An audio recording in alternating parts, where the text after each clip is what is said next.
ako dito, masaya ako sa kung ano yung naabot ko sa loob ng bahay ni Kuya. JM, if you were to describe your journey sa loob ng bahay ni Kuya, paano mo i-describe ito? Journey ko sa loob ng bahay siguro. Ups and downs eh. Oo. As in, may mababa, may mataas, may malungkot, may masaya. Pero pakiramdam ko mas marami yung happiness na feel ko dun sa loob ng bahay. At yun talaga yung mahalaga, no? Yun yung mahalaga. Yung priority natin, to be happy talaga. Pero Jay, meron ka bang mga learnings from Big Brother or sa ibang housemates na ngayong nasa outside world ka na, dinala mo ito at kumbaga parang isinapuso mo talaga? Kay Kuya marami, literal.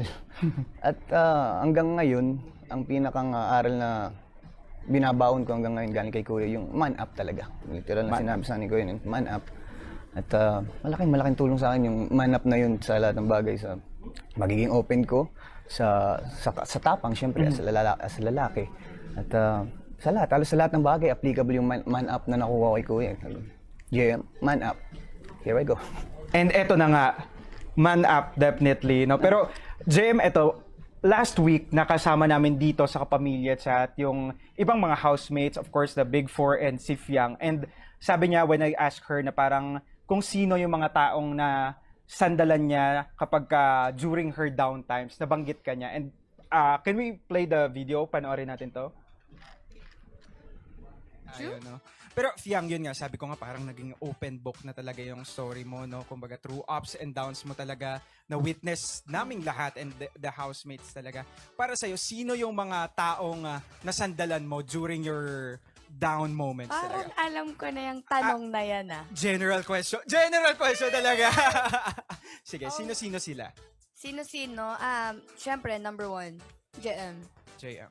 Kasi nga, and sa kanya comfortable. Sobrang comfortable ko talaga sa kanya. And pangalawa, Bensoy, Dongpat. Silang tatlo ang aking top 3. Grabe. So, isa si JM po mga kapamilya sa kinoconsider ng ating big winner na si Fiang sa mga kanyang nasasandalan during her downtimes. Reaksyon ni JM?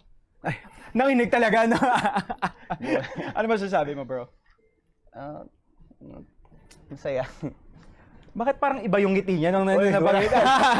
Pero, kamusta? Reaction? Appreciated na nakita niya ako sa ganung bagay.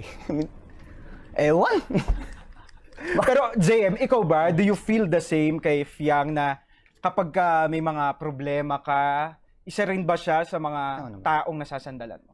Oo naman, every time na nagka-problema ako dun sa loob ng bahay, nandiyan si Fiang, si Bensoy. Most of the time si Fiang. At hindi lang every time na nagkaka-problema ako eh. Minsan, kahit neutral yung feelings ko, napapasaya pa nung above na eh. Andun talaga siya. Talaga She's siya. always present talaga sa mga ganaps. Ano sa tingin mo yung nakita mo kay Fiang bilang kaibigan na parang, grabe, naramdaman ko na parang pwede akong maging vulnerable sa taong to? Siguro yung care niya. Saka pinakang first time na na-feel ko yun sa pananatili ko dun sa bahay nung birthday ko. Hindi ko ina-expect na sa dami ng kaibigan ko dun sa loob ng bahay, si Fiang pa yung makaisip na makaalala dun sa mama ko. At mismong birthday ko pa, so napakalaking bagay sa akin. Grabe, no? Ngayon, JM, na nandito na kayo sa outside world ni Fiang, kamusta yung friendship niyo? Yan pa rin. I mean, kung ano yung nasa loob. Masaya. And keep going pa rin talaga, di ba? Going. Grabe.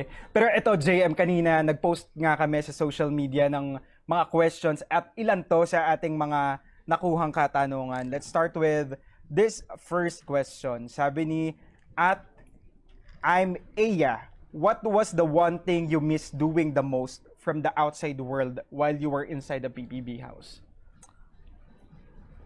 Siguro